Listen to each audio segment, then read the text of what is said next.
Melbourne, Florida, a city where sunshine meets opportunity. It's a community that offers something from everyone, from vibrant festivals to wonderful restaurants to local theater. This city is as diverse as the people who call it home. Melbourne offers a little something for everyone, but is it the right place for you? In this video, we'll go over a number of reasons that makes Melbourne a wonderful place to live, some of the place that makes it not so wonderful to live, and then we'll help you decide if this is the place for you to move. Melbourne has an incredible variety of things to do, from arts to food to theater. For thrill seekers, there's Andretti Thrill Park, which has go-karting, arcade games, and mini golf. If you're more into the arts, the Melbourne Arts Festival, which happens every April, is a juried festival that brings artists from all over the country and is really a beautiful place to find things to make your home feel special and local. That festival is in Wickham Park, which is a great place not only to find other festivals and things to do. They have archery, horseback riding, dog parks, and way more things. I find something different there every time I go to that park.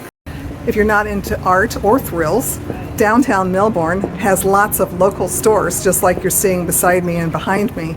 It's a lovely historic area that are full of local shops and artists and things to do. Wonderful food, great restaurants and bars. Definitely some place to go check out, just like the O'Galley Arts District, which is centered around local artists and things that they have made, whether it's art or pottery. And of course, we can't forget the Brevard Zoo, the Cape Canaveral for cruise ships, and Kennedy Space Center for launches all year round. You never know when you might see another one going off just over your head. Hi, I'm Lee Johnson. I'm with Brownfield Real Estate Group. I am a realtor and I specialize in working with people thinking about moving to this area that just might need a little help making the right decision for them and their family. Don't forget to check out resources like visitspacecoast.com and the Destination Brevard Facebook page to stay up to date on local events. There's no shortage of things to do, and they're a great place to find what's coming up next. Beyond the fun, Melbourne is a hub for innovation and work opportunities, with companies like L3 Harris, Northrop Grumman, Leonardo DRS, and many more that put their home offices right here. The opportunities are incredible, and it's brought a lot of young professionals and their families to our area. As a matter of fact, did you know that 45% of our residents are between the ages of 25 and 49? So out with the trash goes the whole notion that Florida is only for retirees and snowbirds. Definitely a place for you to check out. When it comes to housing, Melbourne offers a little bit of everything.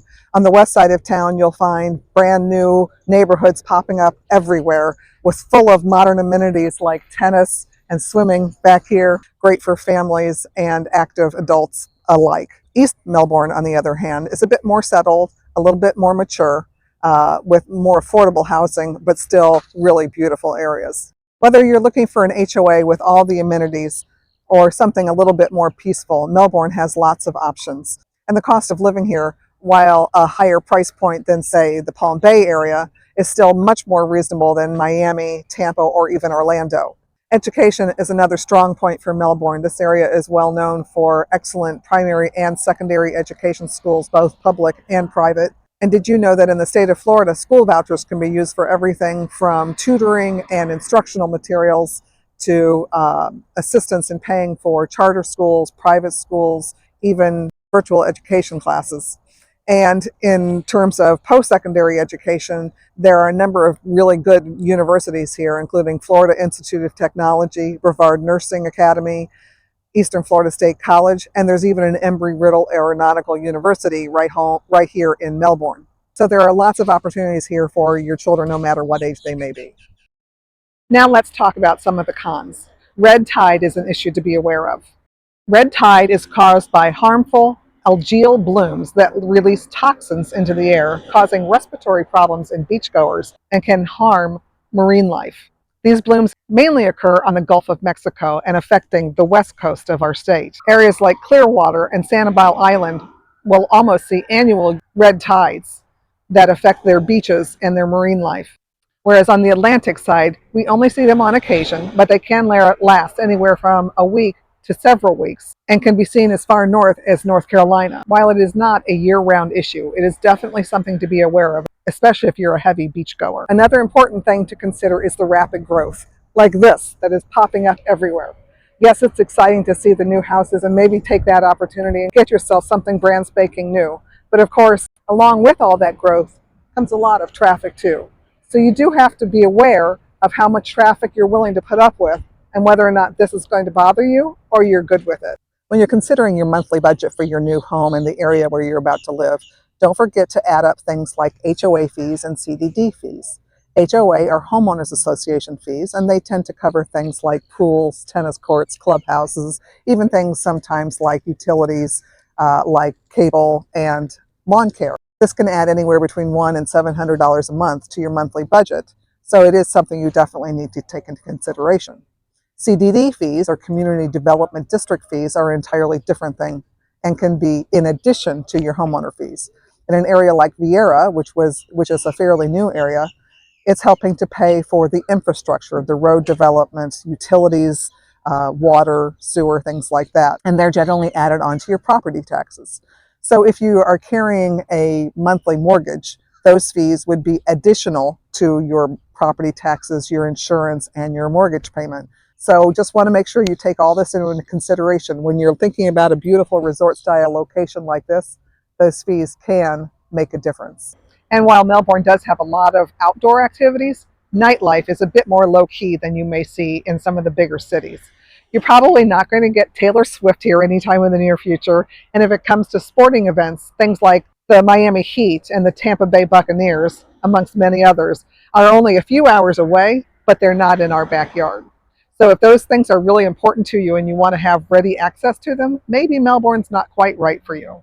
If you don't mind things being a bit quieter and you're really looking for something to really sit back and relax and enjoy, we have a couple of different breweries in town, including Hell and Blazes Brewery in Old Town Melbourne. They're in one of the oldest commercial buildings in the city and is home to the 2023 Best Brew. They also serve craft cocktails made with local liquors.